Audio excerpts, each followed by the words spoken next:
It's time to talk fantasy football. It's time to let them know. Where you let us crunch the numbers while you crush the competition. So grab your playbooks and crack a cold one, because here's your hosts, TeeK and Baney. Welcome back, guys, to another episode of the podcast. We're going to continue on with TeeK's tier list here. Today, we're going to do the tight ends. So we're going to do a little bit differently, though. I'm going to start from the bottom, work my way up to the tier one. It's going to get better with the running backs and wide receivers. We're going to get the QBs and tight ends out of the way. That's because it's pretty common sense, besides like rookies and guys on the scene like Laporta last year. I was big on Laporta last year. I don't think you're going to see a guy like Laporta in this draft class, but hey, they could win you fantasy games and they could change the roster. So let's get underway here with the tier maker. Like I said, again, we're going to start our way from the bottom, work our way to the top here. I'm going to get some guys out of the way here right off the rip. On the bottom, New York Giants tight end. We're going to put him. Yes, he's going to get the nod now that Waller's retired. We're just going to go down this last tier list pretty quick. I don't see any rookies or new incomers not making any noise in this class whatsoever. So I'm just going to wrap up that bottom tier just like that, quick and easy, so we can get to the meat of the plate, So moving on here, this next tier 5, Greg Dulcich. I thought he would have a better season than he did last year. I thought Sean Payton would use him more in that offense. Now that they're going to rookie QB, Bo Nix is eventually going to take over that team. Maybe Dulcich is going to be that safety blanket that rookies rely on. But until then, until Bo Nix gets on the field, I have Dulcich in that tier 5 spot there. Another guy I have in that spot here, I got Mayer. Ever since Brock Bowers moved onto the scene, I think he's going to see a lot less looks than he already does. When you draft someone like Brock Bowers that high, it's just likely that your targets are going to drop. It's just common sense. Speaking of likely, this guy is only seems like he's relevant when Mark Andrews is hurt. So, yes, if you handcuff them together, that's why I have him in the later tier round. But we thought this guy was going to explode on the scene these past couple of years. I know he had that one good year when Andrews was hurt, but ever since then, he's likely not making many lineups week to week. Another guy here. Let's see. Going down the list here. Who do I want to put on this list? We're going to go Woods as well. With Anthony Richardson back, them drafting another receiver, that receiving core, I don't know. I just think that tight end position is kind of dwindling down there in Indy.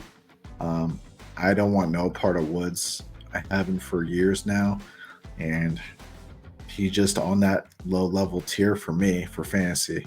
That is. And then I'm also going to put Noah Fant there. I saw him dwindling here. Noah Fant, another guy. That offense is loaded. The offense is loaded with receiver talent. Ball can only spread around so much. These guys, besides likely because he's not going to get that many reps, it seems like, since Mark Andrews is there, is all touchdown dependent on having a good week. I think looking at this bottom list of guys, I think that's going to wrap up that tier for me. Yeah, it looks like it. So I'm going to go on the next tier here. We're going to go Musgrave here. And then Musgraves, he's another hit or miss guy. He has big weeks, and then he's a no-call, no-show. He's a week-to-week guy. I think he's going to get way more looks this year. Hopefully, See him in the passing game a lot more. I believe Kraft is still hurt as well. So that would be a bonus for Musgrave too. That being said, depending on Kraft as well and his health, they kind of share that tier because they're kind of the same. They actually look the same as well. Kind of the same talent. I wouldn't say talent. I think Musgrave is a little bit better, but another team that has deep at the wide receiver position, not as talented as some teams, but a lot of ball to go around, especially for our two tight ends there. So I want to kind of pair them in that same tier. But I do think Musgrave is going to come out on top between those two just because I do believe Tyler Kraft is still injured a little bit there. Moving on here, let's see what we got here. Hunter Henry. A lot of people counted this guy out last year. He made some noise for a couple weeks there, and everybody's like, oh, wow, like this is the Hunter Henry from old, it seems like. And then he kind of faded off there as well. But I like him in this tier as well. Just looking at these tight ends, it's going to be a new QB. Obviously, Brissett's going to be the QB starting there, but Drake May might be very dependent on him when he takes the realm there from Brissett. Maybe this year, we'll see. Brissett's known to put together some games of his own as well. But another guy who's tier for me is going to drop as well, which is because all the weapons. I got Cole Kmet. This guy had some huge games as well last year. But they had Keenan Allen. They added Rome Odunze from the draft as well. Swift came on over to the Bears as well. Going to take some checkdowns away as well. These offenses, it seems like in the league, are just offensive heavy. And man, like it's going to be tough this year, I believe, in fantasy for drafting. I really do. Just because all these offenses, man, seems like they're stacked, really. Moving on here, let's see. We're going to put Check here. Check, I don't know. Check to me is dwindling between these two. A lot of people are high on this guy. I'm not. So he's dwindling between these two tiers. Never been high on this guy. I kind of want to put him in this tier. Because they just signed Ridley as well. D-Hop. I'm just going to let me know in the comments what tier you think Check should be in. Should it be tier 4, 5? Would you have him lower? Would you have him higher? Man, I think he's dwindling between these two here, 4 and 5. I'm not a big fan, fantasy-wise, so I'm going to put him in 5 there.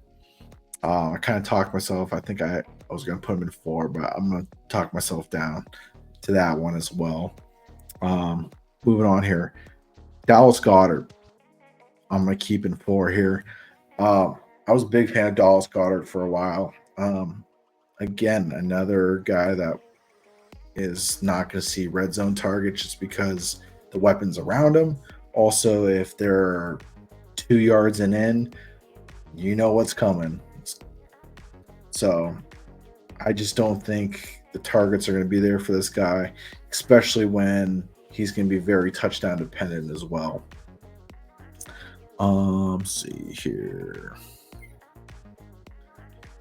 Man.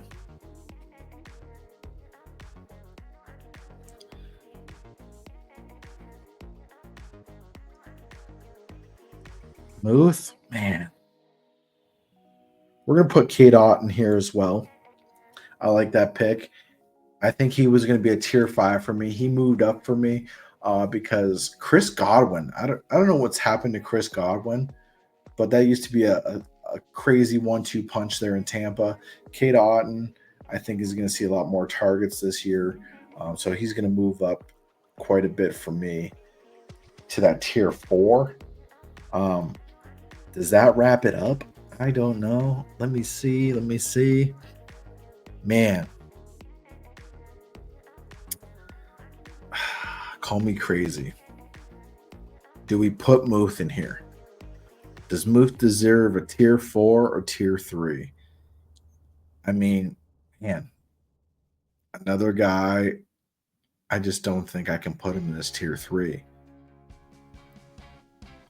I'm going to put him in tier 4. I'm going to tell you why. A lot of people, and especially Pittsburgh fans, are crazy about the whole, oh, we got Russell Wilson and we got Justin Fields for the low. I just don't see, like, yes, you got him for the low. That's great. But at the same time, you got him that low price wise for a reason. Um, Obviously, if they were great QBs, it would be signed or traded for. I just don't think that's going to reflect in fantasy. Muth, I think, will get more targets because Deontay Johnson left.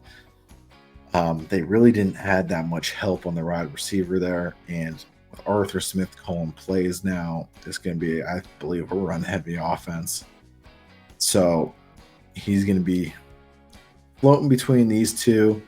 Man, I'm going to keep him there, though, in tier 4. And I do think that wraps up that tier 4 looking at the rest of these guys. But moving on here, tier 3. I'm going to go, and it's going to hurt Badge too because I'm going right towards him. I'm going Njoku, tier 3. The guy put on a clinic last year, especially at the end of the season, I believe, as well. And I think he continues that momentum. Deshaun Watson got to get something together. And Browns fans have to be frustrated with him as well. Paying him all that money. The guy needs to stay. I know it's tough to stay healthy in this league, but I would love to see him just maybe a glimmer of what he was back then in Houston. I think that'd be crazy to see there, especially in Cleveland. Those fans deserve it, and I think those fans would go crazy. But I like Njoku there at the tier 3 slot. Moving on, I was not high on this guy last year. I know last year we were talking a bunch. I know me and the boys were talking about this guy.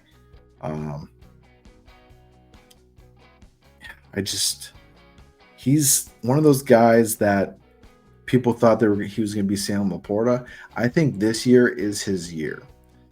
You're going to see a lot more of Dalton Kincaid, especially with Diggs leaving. I think they realize, like, okay, this kid can run routes and this kid can catch the rock. They didn't utilize him in the beginning of the season like people thought. I didn't think they would, especially with Diggs still being there. I think this might be a complete turnaround for Dalton Kincaid. And I believe this kid does have the talent to move up a couple tiers. I really do.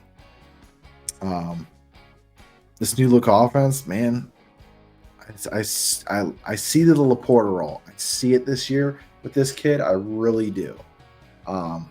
He's definitely going to get way more this year. So it hurts me to. He has the ability, if they use him correctly, to be in these 3 tiers. He really does, I believe. But for me right now, until I see it, he's going to be tier 3 for me. Moving on here. Tier 3. A lot of guys sleep on my boy Evan Ingram. He balls out every year. A lot of people sleep on him. And he produces. Yes, they brought in a lot of receiver talent. They drafted and signed in the free agency. It just doesn't seem to affect Evan Ingram's production. And it seems like he's one of Trevor Lawrence's favorite targets. So I'm going to keep Evan Ingram there. I like that position for him. And another guy, man, who I thought was going to fall off, Dalton Schultz, I'm going to keep there. Yes, you can make the argument that, hey, there's a lot of mouths to feed. Why isn't he a tier below? Just with Dallas Goedert and those same kind of guys. And the answer is he's going to see more red zone targets than Dallas Goedert. Like I explained before with the whole tush push. I think he's going to see a lot more red zone looks than Goddard. So that's why he's not in that tier. And Cole Kmet can surprise us as well. But like I said, he was hit or miss as well, where it came to like games he exploded on, and then he just wasn't getting that production from the QB of looks in certain games. Now that Caleb Williams there, he might, but again, Keenan Allen, DJ Moore, those are some top tier receivers to not feed them the rock. So that's why I kind of have him with that Dallas Goedert role, just because of that, because you kind of have the same look offense with talent per se, not the same kind of offense. But moving on here, and this is where Brock Bowers comes in. You don't draft this guy that high not to use him. That's why I got Mary down there. He's going to be a weapon to use. So I have him in that tier 3. And by the looks of these last guys, that wraps up my tier 3 here. So maybe I have some guys left that are surprising to you guys, some that are not.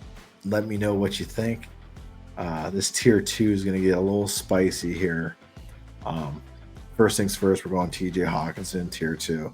Obviously, he's not that tier 1. That QB, Kirk Cousins came over to Atlanta.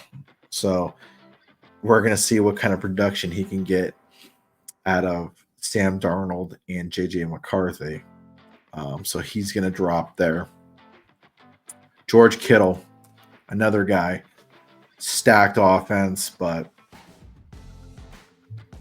puts up the numbers and produces. A lot of people counted him out last year, saying he was touchdown dependent.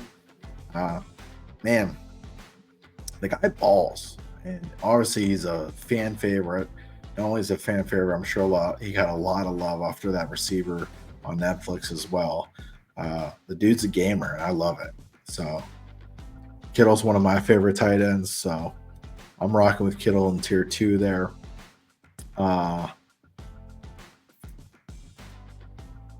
Man, we're going to go Kyle Pitts tier 2 here. And, hey, you can say it's a homer pick all you want. People banish this man in fantasy, swarm off the last 2 years saying they ain't going to do it again. I heard it all, believe me. And people cussing this guy out like he can throw himself the ball. He can't. That'd be something if he could, but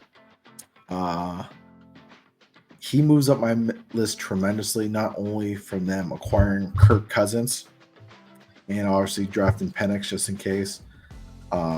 He also moves up because the play caller of how they want to use him.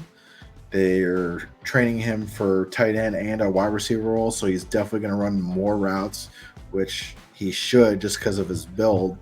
He's definitely not a big pass blocker. He's more of like a big receiver, his build.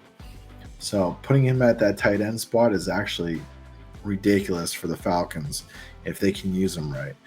Hopefully he can repeat what he did his rookie season with Matt Ryan, where he went over 1,000 as a rookie. So I like him there.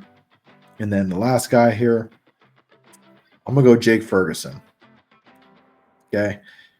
CD Lamb is looking for a new contract. They're going to get it done. They said they want to get it done. So I got him there. Michael Gallup just retired as well. So they need pass catchers, and they leaned on Jake Ferguson a little bit there finally. And I think Dak is going to rev up those targets to them as well. I think they're going to use them quite a bit more here coming up. So I have him in tier 2. I like him in tier 2 there. I think he's going to have a good year. And then, man,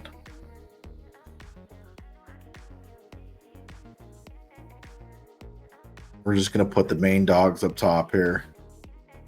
Obviously, Kelsey, Laporta. Laporta showed me enough last year, obviously. I was high on Laporta last year. And dude balled out. They used him right, even with all those weapons. So I don't think there's going to be a slump with all those weapons. You can't target Laporta. You're going to get burnt by everybody else. So I like Mark Andrews actually up there as well instead of tier 2. They actually added quite a few weapons as well of their own. I think that's going to take a lot of attention off Mark Andrews. Now, when I say they added a lot of weapons, okay, it's not like the value of receivers that Philly has or Chicago has, where it's going to diminish him. Where, like, Kelsey's the main guy, obviously, on Kansas City. You know he's going to get the rock. He has talent around him, but it's not the quality of talent that other teams have. I think Mark Andrews is kind of getting similar to that as well. Zay Flowers is I like him as a receiver. Is he like a number 1 overall? Like wide out 1? I don't think so.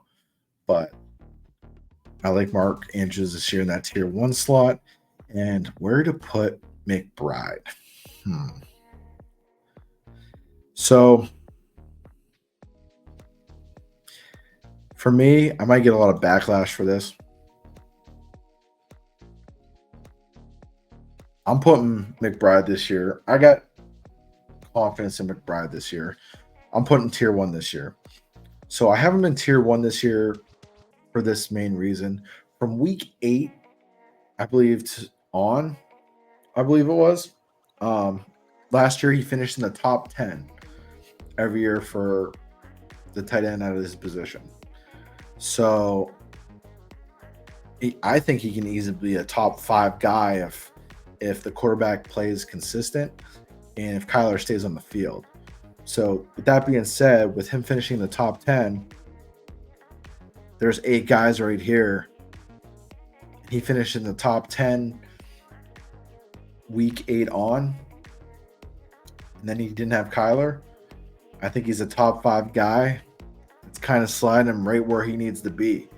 So I like that. Yes, they got, you can say they drafted Marvin Harrison. That's awesome because that's going to take attention off of him as well. You got Marvin Harrison. You got Trey McBride. Yes, they're going to pound the ball a little bit with James Conner. I think McBride is going to have a huge year. This is his breakout year. I think this is going to be kind of like my Laporta pick last year, my breakout tight end. So I think you're going to see a lot of McBride this year. Hey, could be wrong, but right now there's whispers that's saying I'm the tight end whisperer.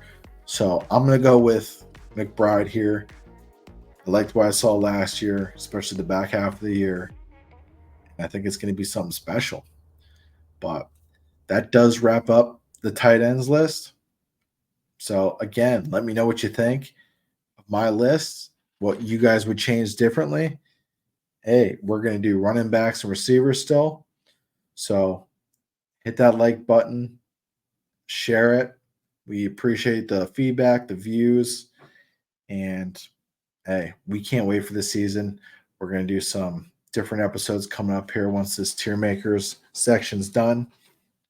And football's almost here, boys. Draft day's coming up pretty quick. I know we started pretty late. A lot of us, me, Baney, and Badge, had a lot of going on. So that's kind of why we started a little bit late. But we're back and we're excited. So hopefully you guys can get back on board with us, and we'll see you on the next one.